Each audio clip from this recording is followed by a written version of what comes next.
نبی کریم صلی اللہ علیہ وسلم کے سامنے ایک صاحب نے اپنی زمانہ جاہلیت کی بیتی سنائی اور اس کا حسرت ناک نقشہ کچھ اس طرح کھینچا کہ نبی کریم صلی اللہ علیہ وسلم بے قرار ہو گئے۔ یا رسول اللہ، ہم لوگ ناواقف تھے، ہمیں کچھ خبر نہ تھی، پتھر کے بتوں کو پوجا کرتے تھے اور اپنی پیاری اولاد کو خود اپنی ہی ہاتھوں موت کے گھاٹ اتار دیتے تھے۔ یا رسول اللہ، میری ایک بہت ہی پیاری بچی تھی، میں جب بھی اس کو بلاتا وہ دوڑ کر میرے پاس آ جاتی۔ ایک دن میں نے اس کو اپنے پاس بلایا، وہ ہوشی ہوشی دوڑتی ہوئی میرے پاس آئی۔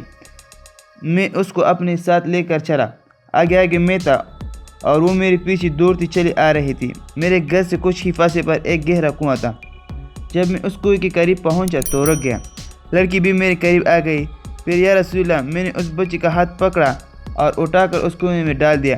معصوم بچی کنویں میں چیختی رہی اور بڑی درد بھری آواز میں مجھے آبا آبا کہہ کر پکارتی۔ یا رسول اللہ، یہی اس کی زندگی کی آخری پکار تھی۔ خدا کے رسول اللہ صلی اللہ علیہ وسلم نے یہ درد بری داستان سنی تو دل بھر آیا اور بے اختیار آنکھوں سے آنسو روا ہو گئے۔ ایک صحابی نے ان کو برا بلا کہا کہ تم نے ہوا مہا یہ دردناک بیتی سنا کر رسول اللہ صلی اللہ علیہ وسلم کو دکھ پہنچایا۔ رسول اللہ صلی اللہ علیہ وسلم نے سنا تو فرمایا، نہیں، ان سے کچھ نہ کہو، ان سے کچھ نہ کہو، ان پر جو مصیبت پڑی ہے یہ اس کا علاج پوچھنے آئی ہے۔ اور پھر انہی کی طرف مخاطب ہو کر فرمایا، ہاں میاں، ایک بار پھر تم بیتی سناؤ۔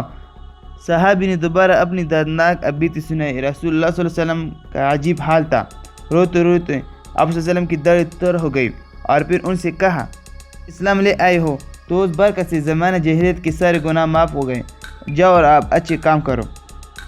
خدا ہی بہتر جانتا ہے کہ کتنی بے گناہ اور بے بس بچے اس ظلم اور صفاقی کا نشانہ بنے، کتنے دنوں تک بیٹیاں اپنے باپ کے ہاتھوں زندہ دفن ہوتی رہیں۔